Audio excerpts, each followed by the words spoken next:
Jubilación forzosa de los médicos en Galicia y también en España como consecuencia, en teoría, de la crisis económica. Hay que ahorrar, así que hay una bolsa de profesionales que, como decíamos, son los responsables de haber puesto en marcha el Sistema Nacional de Salud, que han tenido que marcharse a su casa, quieran o no. Hay muchísimos casos de grandes profesionales que efectivamente les hubiera gustado seguir aportando sabiduría y conocimiento al sistema y a la ciudadanía, pero que no se les ha permitido. Vamos a recordar un poco cuáles son los datos y nos va a ayudar en esta tarea, como siempre, Marina Cadegato. Hace un año, Fernanda, en diciembre de 2013, se publicó en el DOGA que entre los años 2014 y 2017 se jubilarán aquí en Galicia 740 médicos. Desde el año pasado, la Xunta limita al máximo la concesión de prórrogas a los sanitarios. Antes, la mayoría permanecía en la sanidad hasta los 70 años. Ahora ya no es así y solo en 9 meses se jubilaron de golpe 250 profesionales. La Asociación en Defensa de la Sanidad Pública hace sus propios cálculos a largo plazo y afirman que la jubilación forzosa de los médicos a los 65 años obligará a retirarse de manera, dicen, forzosa a 1.900 doctores, mientras que solo se repondrán, dicen, 200 puestos de trabajo, lo que significa una pérdida de 1.700 facultativos. En otras comunidades autónomas, los tribunales están declarando inconstitucional esta medida. Pasó primero en Valencia, donde el Tribunal Superior decidió anular la orden de la Consellería al considerar que este tipo de jubilación es contraria al derecho. Han tenido que readmitir al personal afectado. Lo mismo pasó en Castilla-La Mancha. La sentencia es de solo hace unos días. El Supremo considera la jubilación obligatoria a los 65 nula. Y ahora el Servicio de Sanidad tendrá que llegar a un acuerdo, Fernanda, con los médicos que llevaban ya jubilados más de un año. Bueno, estos son los datos grosso modo. Vemos que hay ruido judicial, digamos, de muchas personas que se están rebelando, pero la realidad es que hay una bolsa importantísima de médicos que han salido ya del sistema. Yo no sé, José, cómo fue tu proceso. ¿Viviste con dolor, con incomodidad tu jubilación? Sí, me tuve que ir preparando, ¿no? Tuve que irme mentalizando de que eso iba a suceder y a mí me costó mucho, ¿no? O sea, me costó muchísimo, ¿no? Me vivía como una gran pérdida, ¿no? Y entendía precisamente o perfectamente el procedimiento y demás, pero bueno, uno ha pasado ahí toda una vida, ¿no? Es toda una relación desde el punto de vista personal, profesional y demás. E insisto, yo tenía vías de salidas, ¿no?, para poder seguir creciendo. No sé muy bien qué me hubiera pasado si no hubiera tenido alternativas. ¿Era un poco una sensación que tú crees que era compartida por la gente un poco de tu generación? No tengo ninguna duda, no tengo ninguna duda. Vamos, todos mis compañeros que entonces pues fuimos cayendo como moscas, Claro. O sea, todos revoloteamos por allí como podíamos, ¿no? Yo creo que sí, yo creo que la mayoría de la gente no lo vivió como un éxito ni mucho menos. Bueno, yo insisto mucho en que sois una generación, Tuco también forma parte de esa generación, que pusisteis en marcha el Sistema Nacional de Salud. Esa, por lo menos hasta hace poco, joya de la corona de la que tanto presumíamos y que tanto contribuyó a cambiar este país. ¿Cómo fueron aquellos años? ¿Cuál fue el talante con el que esa generación de médicos os enfrentasteis a ese reto de construir algo que no existía? Yo creo que eso ha sido también uno de los motivos por el cual estábamos más dolidos. Nos ha costado más, porque éramos un poco los padres de la muchacha, ¿no? Y esa sensación, pues yo creo que es legítima, es cierta, ¿no? Fuimos nosotros realmente quien pues vamos, nosotros y mucha gente. Sí, bueno, como generación, ¿no? Sí. Pero, claro, hay que circunscribirse en el tiempo y el esfuerzo que hicimos muchos de nosotros en esa generación, que era una visión de lo público, ¿no? Eso encajaba con la política también, encajaba todo ahí. Y todo nuestro esfuerzo por lo público tenía mucha ideología de cambio social, de socialismo y demás. Y otra, mucha gente no, que era una manera de expresarse profesionalmente, ¿no? Nosotros fuimos de la generación que nos tocó protagonizar, pues esos movimientos, huelgas y demás muy importantes. Y dirección. Sí. Y luego, lo que es cierto es que hubo una gran explosión, una gran necesidad, se crearon de pronto muchísimos hospitales y la gente que estábamos en los 4 o 5 hospitales importantes de España, nosotros en Puerta de Hierro, otra gente en La Paz, otra gente en Valencia, pues de pronto empezamos a desperdigarnos por toda la geografía española, ¿no? Y ahí coincidimos muchos. En Coruña fue una experiencia absolutamente magnífica, porque hicimos de nada, hicimos un gran hospital. Y además, por un lado estábamos gente muy ideologizada, desde el punto de vista político, pero nos entendíamos perfectamente con otros profesionales, porque todos queríamos hacer bien las cosas y funcionar. Vamos, un ejemplo de convivencia extraordinario, ¿no? De hecho, pues somos muy amigos, ¿no? Claro. Más allá de las discrepancias políticas, coincidíamos en el interés del hospital. Había que hacer. Y este hospital fue un milagro. ¿Por qué? Porque no tocaba, lo comentábamos antes, en Coruña, Galicia y demás, no tocaba tener un hospital tan bueno como este, ¿no? Digo, tocó porque se dio la circunstancia por la militancia de los profesionales, aquí digamos. Un montón de gente de distinta ideología, ¿eh? No solamente la gente de la progresía, claro, de entonces, pero vinculados, ¿no?, por un objetivo común, de hacer las cosas de una manera. Exactamente. ¿Qué fue lo más importante de aquello, lo mejor de aquello? Hombre, lo mejor es la creación, ¿no? El haber creado un sistema que además a todos nos ha dado, pues eso, muchísima proyección profesional, ¿no? Nos hicimos mayores, nos hicimos personas, ¿no? Y nos hicimos profesionales que luego nos relacionábamos internacionalmente en ámbitos, ¿no? Hay gente, pues eso, muy importante en la sanidad española, ¿no? Muy reconocida. Yo creo que es una etapa de éxito, ¿no? Como tantas en esa época. Se tendía, ¿no?, a pensar durante los años buenos que teníamos la mejor sanidad del mundo. ¿Y tú compartías ese criterio? Yo diría que era muy buena, ¿no? Muy buena la universalización y la calidad, porque es que lo que sí pasó, que fue muy importante, es que se hacían muy bien las cosas en todos los sitios, ¿no? Yo creo que es el Hospital de Pontevedra es muy bueno, el de Coruña muy bueno, el de Lugo muy bueno, el de Burela muy bueno. Es decir, que en todos los sitios se hacían bien las cosas. No había una gran diferencia entre unos hospitales y otros, ¿no? Con lo cual eso, claro, la población es un beneficio, claro, la cohesión que eso crea, ¿no? El desarrollo profesional. Tú no tenías que de nuevo ir a un hospital importante de Madrid o Barcelona, claro, para ser un profesional importante, ¿no?, desde el punto de vista de la ¿Había referentes concretos de qué tipo de sistema se quería crear o ibais funcionando un poco por intuiciones? ¿Cuáles eran un poco los espejos? Sí, un poco de todo, ¿no? Porque nacen los hospitales, nace la democracia, nadie sabíamos nada, nadie sabíamos qué era la democracia, nadie sabíamos qué era la sanidad, pero todos teníamos ganas de hacer cosas y de hacer cosas juntos, diría yo, ¿no? Y entonces, bueno, pues surge un sistema, hombre, que luego, cuando ya también te vas enterando, tiene referencias, pero bueno, podría ser desde Cuba, por ejemplo, por decir algo que entonces tenía mucha fama, a ser también la vanguardia de Estados Unidos desde el punto de vista de desarrollo tecnológico, ¿no? Era una mezcla, ¿no?, de todas esas cosas que luego se sintetizan en esto, ¿no? Y luego aparece la crisis y se instaura un discurso que básicamente lo podríamos resumir con la siguiente frase: no nos podemos permitir esta sanidad. Esto es lo que se ha intentado colocar en el discurso, sí, político en estos momentos por parte de la gente que está tomando hoy decisiones. ¿Tú crees que nos podíamos permitir aquella sanidad, que no es veraz esto que se está apuntando? No, yo creo que no es verdad, porque además se ha perdido otra cosa que yo creo que es importante, o se está perdiendo o está muy amenazada, ¿no? El desarrollo de la investigación sanitaria en España en los últimos años es importantísimo. Pero importantísimo, y se crean cantidad de conocimientos, se empiezan a crear empresas, empiezan a crear patentes, y eso también todo se ha paralizado.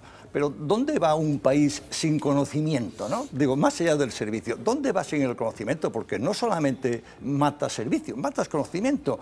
Pero todos sabemos que el desarrollo y las posibilidades de este país ya no van a ser de nuevo las burbujas inmobiliarias. Bueno, no deberían, ¿no? Sí, nunca se sabe. No deberían. Sí. Tiene que ser el conocimiento, y ahí se ha dilapidado cantidad de conocimiento que tiene, yo diría, consecuencias muy malas para el conjunto y el desarrollo del país, ¿no? Hay quien sostiene también que hay una estrategia oculta que pasa por privatizar, convertir la sanidad en un negocio. Hombre, eso es evidente, ¿no? Es decir, todo lo que se hizo en Madrid y que milagrosamente con mucho esfuerzo, ¿no?, se paró, evidentemente, ese era eso, ¿cómo se dice eso de la proa, ¿no? Sí.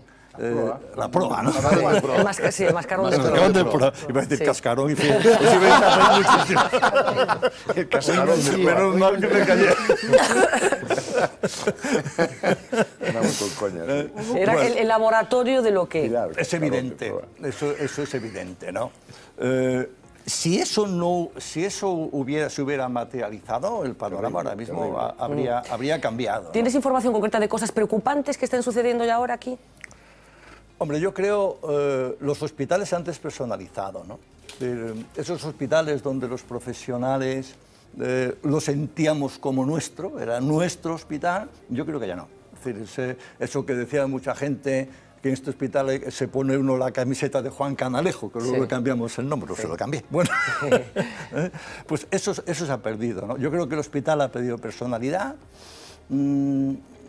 Pero digo, problemas de asistencia, o sea, problemas que están indicando que, que puede estar en riesgo ese modelo tan estupendo. Yo creo que hay un deterioro importante en las esperas, ¿no? En las esperas de los pacientes, y las cifras están trucadas. Todo el mundo ha trucado cifras siempre, ¿eh? Vamos a ser también rigurosos, o maquillado cifras, ¿no? Pero yo creo que en este caso están más que maquilladas. Yo creo que sí hay una gran repercusión hacia afuera, y por eso también está floreciendo las alternativas privadas, ¿eh? O sea que el crecimiento de la demanda privada es muy importante. Si crece la demanda privada es porque en la pública no se resuelve en el tiempo, ya no en la forma, sino en el tiempo, ¿no? Exactamente, ¿para qué te vas a Trinidad y Tobago? ¿Cuál es tu misión allí? Pues organizar el programa de trasplantes, ¿no? del país, donde no tenía programa, se hacía algún trasplante de donante vivo. Y entonces, bueno, pues nos demandan a nosotros, a un grupo de profesionales que tenemos una fundación, que es como un instrumento, digamos, para poder desenvolvernos, ayudarles a organizar el programa, ¿no? Ese programa lo financia Repsol, fíjate tú. Qué cosas, ¿no? Repsol. Sí. Repsol, Brufau. Repsol, tienen una fundación, la Fundación Repsol, y allí es que en Trinidad tienen la sede del Caribe, ¿no? Tienen la sede del Caribe y tienen intereses ahí concretos de gas y de petróleo, ¿no? Entonces nosotros cuando nos demandan la posibilidad, evidentemente sin recursos, pues nos dirigimos a la Fundación Repsol, se nos encendió la bombilla, ¿quién puede ayudar? Repsol. Y Repsol pues, ayudó, ¿no? Y además establecimos con eso una relación muy cordial y muy interesante. Se vincularon, no solamente nos dieron dinero, sino que se vincularon al proyecto. Y tuvimos la suerte también de tener un embajador en España, en la isla de España, en la isla, Joaquín Aristigui, que ahora está en China, absolutamente magnífico, que se tomó el proyecto con un interés extraordinario, y por eso se fue ganando todo. ¿Y allí tus colegas entienden algo? O sea, de que no te pero ¿qué haces aquí tú? No, ¿Por qué no estás trajimos ejerciendo a allí? mucha gente a formar aquí nosotros. No, digo la circunstancia de que se esté prescindiendo de gente como tú. No lo entiende, o sea, no lo entienden. Es que cuando se enteras que tú ya estás liberado y que puedes trabajar y que tú allí haces el trabajo como ellos y que de alguna manera de referencia se les escapa, ¿no? Entonces, hay quien apela, yo siempre que tengo ocasión de hablar de esto, es algo en lo que coinciden todos los médicos veteranos, cuando se apela a las necesidades económicas para tomar determinadas decisiones, incluida esta de la que estamos hablando, de las jubilaciones forzosas. Bueno, pues hay algo que hay que tener en cuenta, que es el intercambio de conocimientos entre los médicos veteranos y los médicos jóvenes. Y recuerdo una entrevista con una persona que decía que muchas veces un médico joven es mucho más caro para el sistema porque las inseguridades propias de los inicios, bueno, pues procura paliarlas pidiendo muchas pruebas, que al final son más caras. Eso seguro. Supongo que la desaparición de toda una generación rompe un poco también esa comunicación tan estupenda, ¿no?, entre la gente joven y la gente veterana. Sí, y van pasando más cosas, ¿no? A eso se suma también pues esto que se conoce como la medicina defensiva. Es muy fácil, batería de cosas, no reflexionar, quitarse de delante cuanto antes el caso y dedicarse a otra cosa, ¿no? Yo creo que estas generaciones, que son muy buenas, hay profesionales, médicos extraordinarios, ¿no?, desde el punto de vista del conocimiento, pero a mí me parece que les falta la serenidad suficiente como para valorar a los pacientes sin tanta tecnología, ¿no? Porque aplicar el ojo clínico. Sí, claro, y las manos, la comunicación, estas cosas que parece que son antiguas y son absolutamente elementales. Hay que desnudar al paciente y explorarlo, ¿no? Porque es que si no, se te escapan cosas que no ven otras pruebas. ¿No? A ver, Tuco, que seguro que tienes... Sí, yo comparto mucho lo que dice Pepe, como es lógico, ¿no? Bueno, mucho no, prácticamente todo, ¿no? Yo creo que o problema aquí é que a disminución que se está producindo non só é unha disminución cuantitativa, que pon de manifesto a Asociación de Defensa da Sanidade Pública. En Galicia falan de 1900 médicos que só se van sustituir 200, hasta ahora eso é así. Eso é terrible, eso é imposible que se siga atendendo a xente desde logo no tempo, pero facía referencia a Pepe ás listas de espera, senón tamén unha disminución cualitativa porque o background que os médicos veteranos temos ou teñen, porque eu xa levaba algúns anos retirado da medicina, da clínica dende o 2001, pois realmente esa é unha perda importantísima, porque os médicos destas xeneracións actuais saben moito, saben moitísimo, son xente moi formada, pero a medicina é unha ciencia, é un arte, se di claramente, se di clásicamente. Eu creo que eso é verdade. E ese sosego para atender un paciente, ese tipo de cuestións, eso só se transmite as actitudes, non o coñecemento, sino as actitudes, eso só o poden transmitir os médicos veteranos. A ver, Miguel Ángel. Eso é o que eu creo. Miguel Ángel. Yo creo que hay determinadas disciplinas en las que se ha resuelto mucho mejor, ¿no? En la docencia, por ejemplo, existen figuras eméritas y demás que han resuelto de alguna manera ese problema. Eso está más que suspendido. En la medicina, si no la hay, deberíamos inventarla, ¿no? Porque, es decir, perder veteranía... Yo conozco algún caso próximo que incluso dice, pero si yo iría gratis. Claro, es que hay cosas que yo quiero compartir. Existe a figura de mérito, pero é unha figura... Hai pouquísimos... Dos al año. Dous ao ano. Prácticamente, ademais, non teñen oco ali, non teñen que facer, realmente. Si se dedica a investigar algo e tal... Pues habría que inventar algo, digamos, que no dejase fluir ese caudal de conocimiento, de sabiduría. Pero también digo, es decir, en el marco económico en el que estamos, pensar que la asfixia económica que tiene el Estado en sí mismo no va a afectar a aquello que consume el 80 o el 80 y pico % del gasto de un país no está... 80 no, a sanidade é o 7% do PIB, agora menos. Sanidad y servicios sociales. Falo agora de sanidade. No, bueno, porque efectivamente las cifras macroeconómicas indicaban que España... Sanidade menos do 7%. España, a pesar de esa gran calidad, destinaba menos dinero a la sanidad que, por ejemplo, Estados Unidos. Claro, moito menos. Somos uno de los países que menos dedicamos a la sanidad. Vamos a ver, aquí no hay ningún problema, en este país últimamente no hay ningún problema de dinero. O sea, no hay problema, en la sanidad no es un problema de dinero, es un problema ideológico. No hay ningún problema de dinero. Mira. Todo el país en estos momentos es un problema de dinero. Claro que es un problema, pero no el de la sanidad.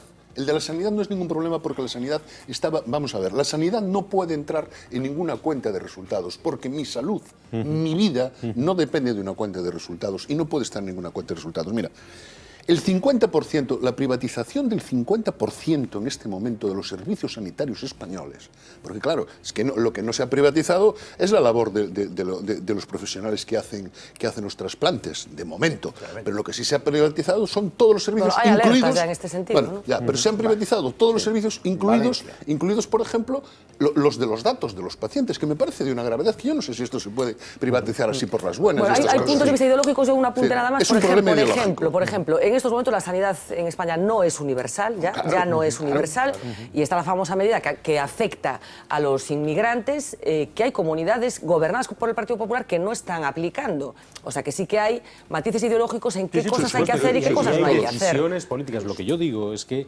el gasto del presupuesto del Estado en sanidad y en servicios sociales consume el 80% de lo que se dedica a gasto en el presupuesto nacional. Pues hacemos autopistas, dedicamos autopistas y nos morimos, y cuando nos moramos, pues no utilizamos sobre todo si las autopistas luego las hay que rescatar porque no hay que rescatar.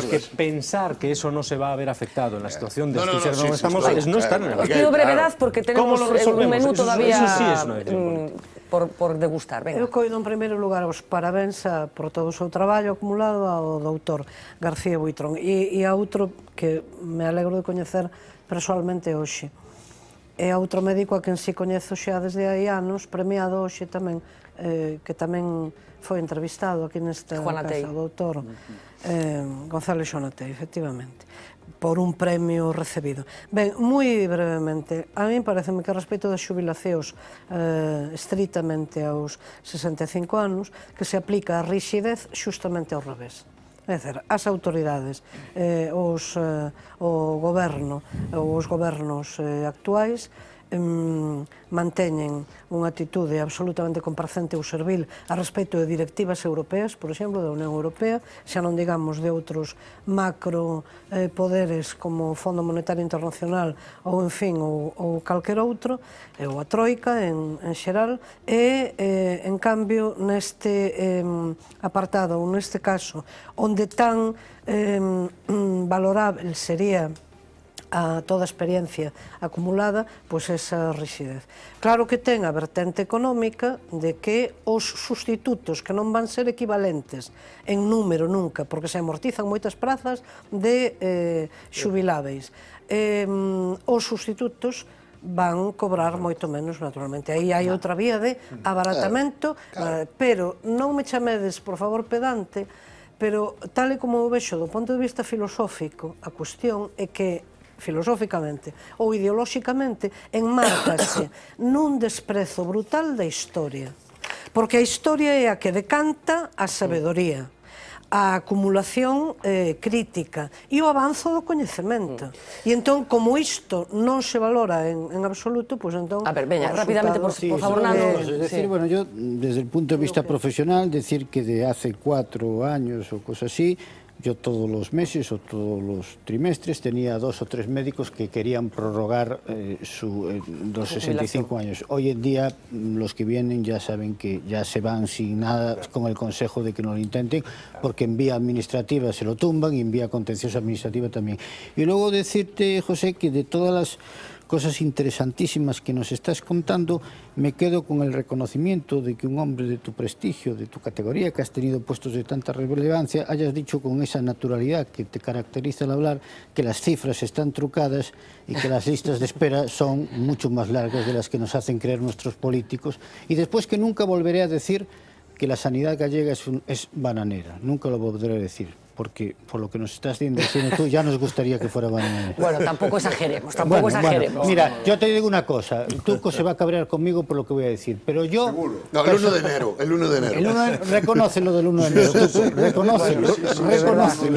Vamos a hacer unas capitulaciones aquí antes de terminar. Quiero decir que yo no entiendo a esa gente que defiende con ese enconamiento las maravillas de la sanidad pública gallega. Yo no lo entiendo. Pues acabamos de hacerlo nosotros. ¿Que las defiende? Pues por eso mismo. Sí, por eso mismo. ¿Tú no lo entiendes? Yo no lo entiendo, porque yo las pocas veces que tuve que utilizar siempre tuve situaciones muy desagradables. Bueno, pues yo he de decir justamente lo contrario.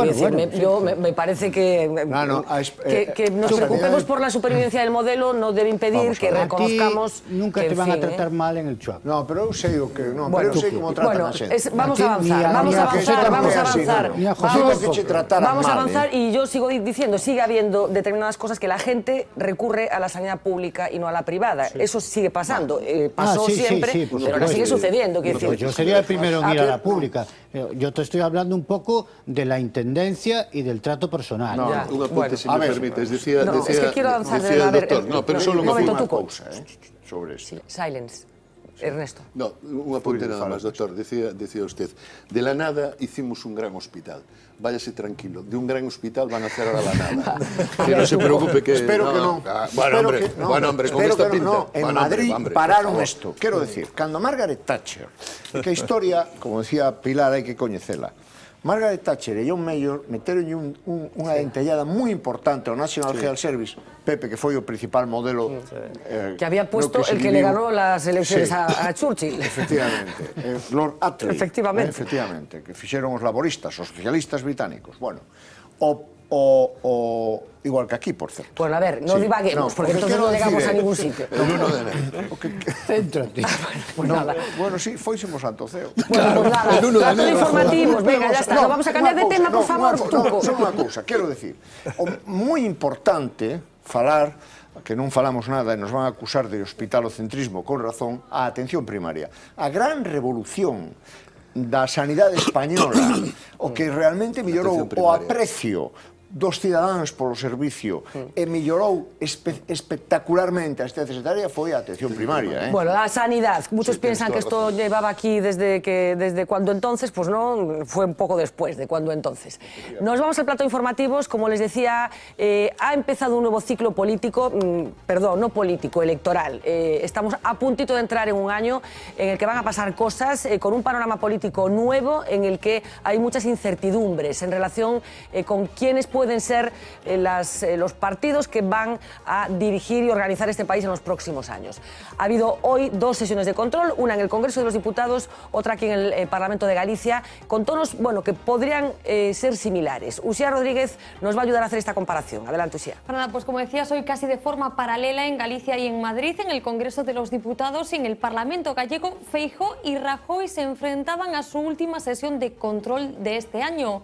Una despedida en la que no ha surtido efecto, en primer lugar, el espíritu navideño. Silencio. Ha habido silencio cuando ha hecho la pregunta el señor Hernando y pido el mismo respeto. Non ten vostede a palabra, non está no uso da palabra. Señora Martínez, chámolle orde. Llamadas al orden aparte, en esta última sesión en ambas cámaras nos hemos dado cuenta de una cosa: la precampaña electoral en la que viviremos inmersos todo el año que viene ya ha empezado. Las urnas ya calientan motores y se nota. Váyase acostumbrándose a la calle, señor Rajoy, porque es a donde le van a mandar a usted a partir del año 2015 y a todo su gobierno. Porque sei que o van a votar deste país con B e cos votos democráticamente. Como consecuencia de los recortes en derechos y en libertades. Porque as súas políticas matan e empobrecen.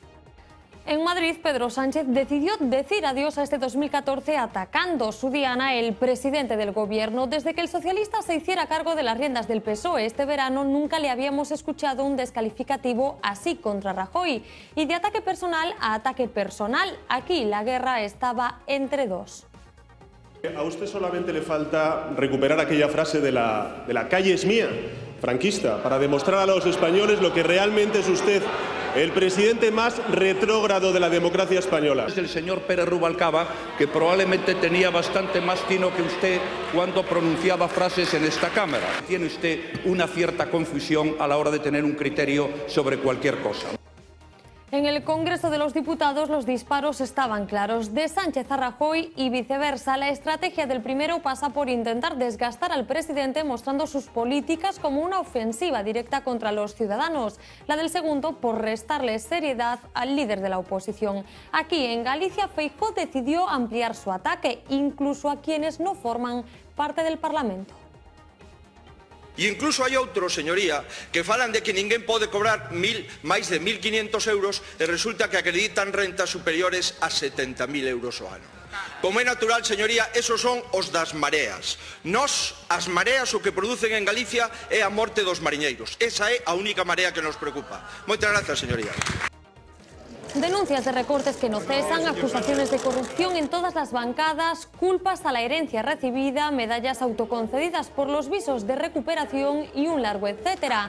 Temas de los que nuestros políticos han discutido todo el año y hoy también. Los argumentos en uno y otro bando suelen ser los mismos en ambos puntos del mapa. Decir que defiende la educación es recortarla, decir que defiende la sanidad es recortarla, decir que defiende los derechos laborales es recortar los derechos de los trabajadores. A nosa estrategia é a estrategia dos máis débiles. A nosa estrategia é os servizos públicos a pesar da recesión económica. A nosa estrategia é traballar con humildade sin insultar a ninguén. Tanto es así que para defenderse también usan los mismos argumentos casi palabra por palabra.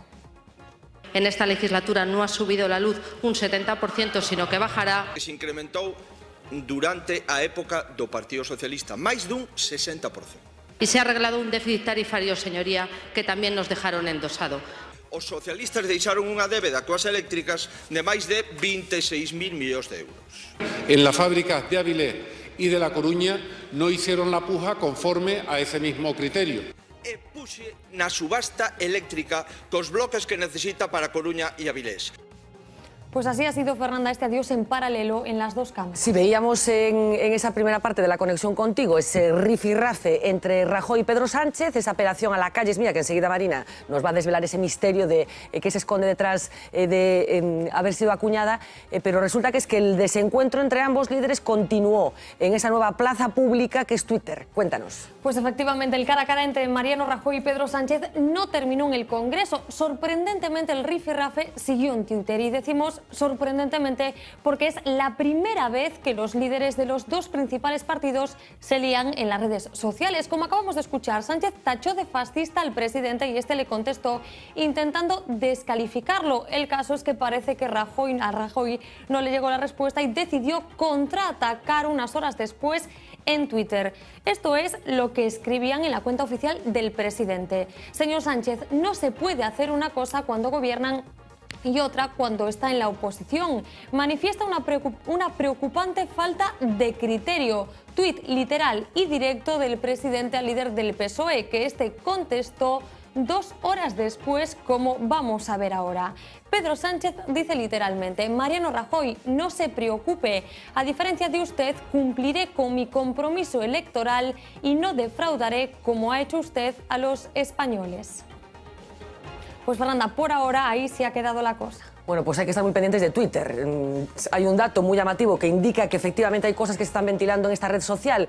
Podemos, famoso Podemos, que es bueno, pues la organización política que más control tiene sobre las redes, tiene unas 400 personas moviendo todo lo que sucede en torno a Podemos en estos nuevos artefactos de comunicación que a veces nos vuelven absolutamente locos. Vamos a ir completando escenarios y nos vamos a ir al Parlamento de Galicia. Nuestra compañera Viviana Villaverde lleva 3 días absolutamente intensivos con jornadas maratonianas para poder atender lo que allí estaba pasando en la Cámara Legislativa. Ayer conectábamos con ella después de que la presidenta del Parlamento decidiera interrumpir la sesión como consecuencia bueno, pues, de lo complicado que se estaba volviendo todo, con todo el mundo hablando a la vez, bueno, escenas que se están convirtiendo en habituales últimamente en el Parlamento de Galicia. ¿Qué ha pasado hoy? Pues esto nos lo va a contar Vivi. Fin al maratón plenario que nos ha tenido aquí a los periodistas y a los diputados los últimos 3 días, una media de 11 horas al día. Hoy no se ha parado ni siquiera para comer. Era la única forma de poder cumplir el orden del día de los 2 plenos consecutivos que se han celebrado desde el lunes, el de aprobación definitiva de los presupuestos de 2015 y el último pleno ordinario del año. Los diputados tendrán ahora hasta el mes de febrero para templar los ánimos. Hasta ese mes no habrá plenos ordinarios ni sesiones de control y les hace falta a sus señorías porque están un poquito tensos. De hecho, anoche a última hora hubo que suspender el pleno solamente 15 minutos antes de terminar por el revuelo que se armó en el hemiciclo, que llevó a una reunión de los portavoces en el despacho de la presidenta, donde el portavoz del PP estaba muy enfadado y donde la presidenta tuvo que pedir incluso permiso a Pedro Puy para que le dejase tomar la palabra. Hoy han estado mucho más tranquilos, quizás por esa reprimenda de anoche. Ha sido una sesión de control más o menos tranquila, aunque un día más la tensión entre el presidente y la portavoz parlamentaria de AGE sigue siendo evidente y parece que traspasa lo político. Teño toda a esperanza do mundo porque sei que o van a votar deste país con B e cos votos democráticamente. A nós non nos votan con B, a nós nos votan con V, con V. E por iso estamos aquí. E por iso estamos aquí, porque nos votan. Hai outros, señoría, que falan de que ninguén pode cobrar máis de 1.500 euros e resulta que acreditan rentas superiores a 70.000 euros ao ano. Como é natural, señoría, esos son os das mareas. Nós, as mareas, o que producen en Galicia é a morte dos mariñeiros. Esa é a única marea que nos preocupa. Moitas grazas, señoría. Bueno, cara a cara entre Yolanda Díaz y Alberto Núñez Feijóo, hubo otro, con otro protagonista que veíamos al principio, José Manuel Beiras, con bueno, sofocao, que trataba de decir cosas con cierta complicación y que fue recriminado por la persona que estaba presidiendo el Parlamento, que era Miguel Santalices. Vamos a verlo.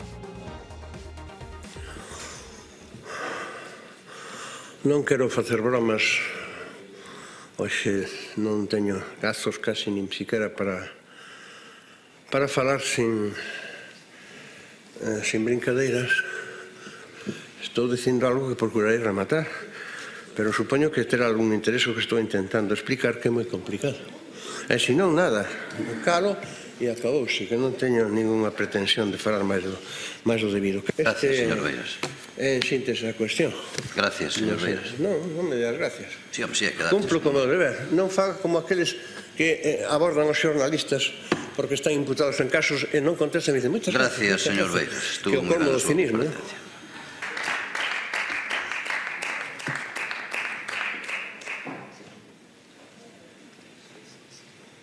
A min doeme o lombo, comprende, pero estando de pé facendo así doeme máis, por eso estaría máis cómodo ir, pero como dá igual, porque aquí o que se trata... Pero apartamos a silla esa, non hai problema, usted por eso tranquilo, non hai problema. Que poña o micrófono, ainda non está contando o tempo, non está contando o tempo. A ciudadanía pediralles contas, vailles pedir contas, non crean que teñen impunidade. Este vello dilles que van ter que pedir contas. Señor Beiras, que estamos en Navidad, vamos liquidar o asunto, xa terminou a súa intervención. Feliz Navidad, señor Beiras. Pois hai que creer que é bo tamén. Feliz Navidad. Punto terceiro, proposición non de lei do Grupo Parlamentario do Bloque Nacionalista Galego por iniciativa... Bueno, pues esto foi o que pasou, Pilar. Sí, eu quería comentar que coido que tanto no Congreso dos Deputados como no Parlamento Galego a noticia en singular relativa a Galiza e a unha inquietude moi grande é a derivada de Alcoa. Tivemos un representante do Comité de Empresa no informativo. Antes, sí, que non puden escoitalo e velo, mas si o souben. E cadrou que efectivamente que foi motivo de interpelación parlamentar por parte da deputada Rosana Pérez no Congreso dos Deputados, deputada do Bloque Nacionalista Galego, e por parte de Francisco Jorquera no Parlamento. E claro, aí o grave realmente e o maniatados e maniatadas que estamos é que non exista unha tarifa eléctrica galega e que 400 ou máis de 400 postos de traballo estén en perigo. Bueno, o asunto de Alcoa é un asunto efectivamente que requiere mucho análisis, que tiene que ver también con cómo funciona el mundo en estos momentos. Una multinacional norteamericana como Alcoa que percibe los beneficios cuando se producen en una actividad que está fuertemente subvencionada. En fin, efectivamente yo creo que es un asunto para debatir y que tiene que ver con cómo estamos en un país que produce energía eléctrica además, ¿no? Yo no sé si sería prácticamente un adjetivo de lo que acabamos de ver de cómo están siendo las dinámicas parlamentarias. Bueno, pues levo moito tempo mostrando a miña preocupación por como funcionan os parlamentos neste país, desde logo o Congreso dos Deputados e o Parlamento Galego. Creo que iso é unha imaxe moi mala neste momento para os cidadáns, onde hai unha desafección, que se ven a decir, co sistema democrático. Bueno, os parlamentos son o núcleo duro da democracia e, bueno, isto é moi mala cuestión. Bueno, pues dejadme que hagamos una última pausa de publicidad. Teníamos un secreto por desvelar que tiene que ver con La calle es mía, que, por cierto, aparece en el Congreso justo cuando se cumplen 25 años de la primera victoria electoral de Manuel Fraga. En general, fue en Galicia, pero yo creo que fue la primera vez que ganó unas elecciones. Así que vamos a hacer esa pausa publicitaria, explicamos el secreto de La calle es mía y analizamos la figura de Fraga, 25 años después de aquella vez primera que los gallegos apostaron por él con carácter mayoritario. Escucharemos algún punto de vista de vigueses, en este caso fue donde hemos hecho la encuesta, de qué opinan de Fraga y su comparación con Feijóo. Volvemos enseguida.